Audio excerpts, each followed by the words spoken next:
Review.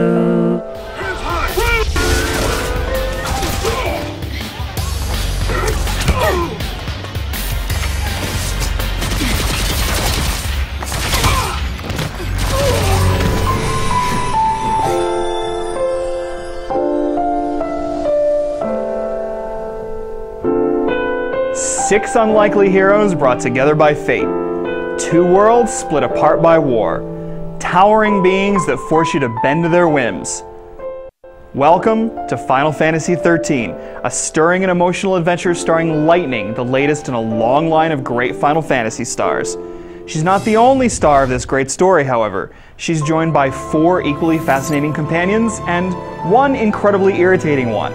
They take a grand journey filled with electric and heartbreaking moments that will stick in your mind long after the journey is over. The great story comes at a cost. The larger portion of the skill progression and exploration is shockingly linear. Freedom eventually comes, but the constant narrow corridors diminish the sense of grand adventure. Fortunately, fun, flashy battles and gorgeous visuals help pick up the slack. Final Fantasy XIII is a great addition to the franchise and a great role-playing game in its own right.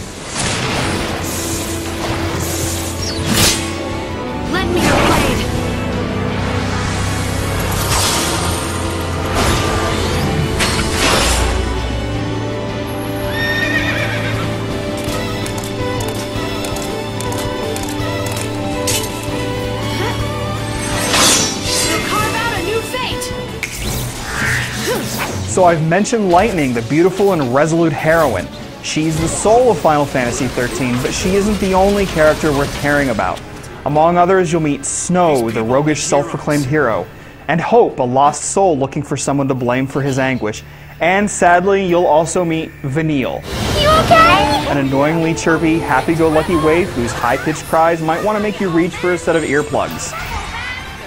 I'm fighting this focus to the end. We all are. Fortunately, the other members of your party are easier to root for. You meet them on the broken world of Cocoon, where a great purge is underway to deport citizens to its nemesis world, Pulse.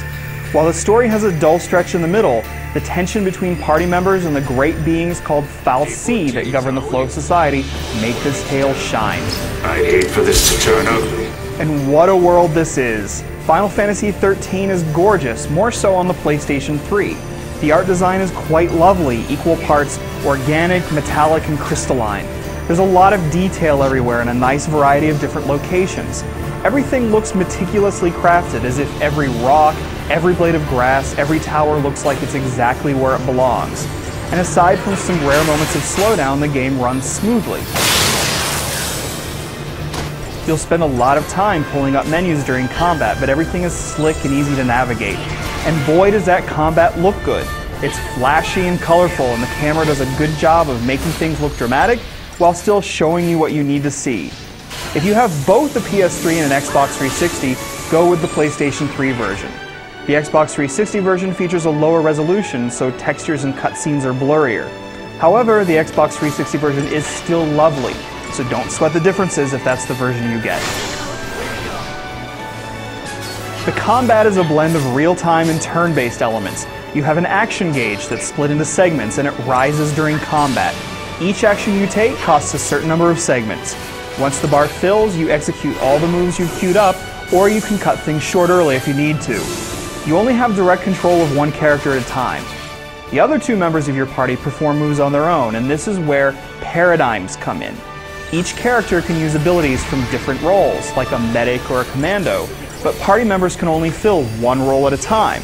A paradigm is a combination of roles, and during battle you'll switch back and forth from one to another. The first half of the game is relatively easy, but during the second half you'll need to experiment to see what works and have a good command of paradigms if you want to succeed. And frankly, the combat is just a ton of fun when you reach that point.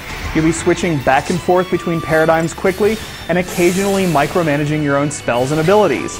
And the boss fights are a great challenge that will have you checking out different combinations of party members and roles.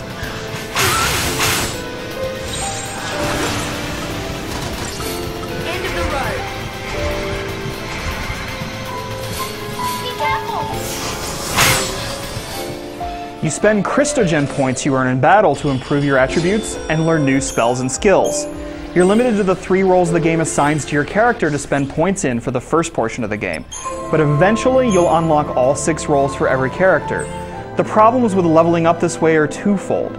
First, character progression is incredibly linear. There are a few short branches off the Crystarium tree for each role, but there's no reason to skip over them since you'll be able to earn everything available to you before you gain access to the next level.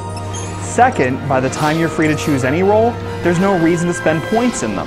You just end up spending points on low-level upgrades when you can use them for much more powerful enhancements. When it comes to character advancement, freedom is an illusion. The limitations also apply to the exploration. There's a stretch where you can pick up side missions in the middle of the game, but for the most part, you're always moving forward. The fact that the walkways and corridors and canyons you navigate are usually rather narrow just makes the linearity all the more noticeable. A little variety would have helped, mini-games, puzzle solving, or something else to help break things up. Of course, the plus side is that the story and gameplay have a lot of forward momentum, and aside from a tedious jog through a tall tower, no one area overstays its welcome. Here goes! Hey! Over here! You okay? Oh yeah! I'm great! Grab on!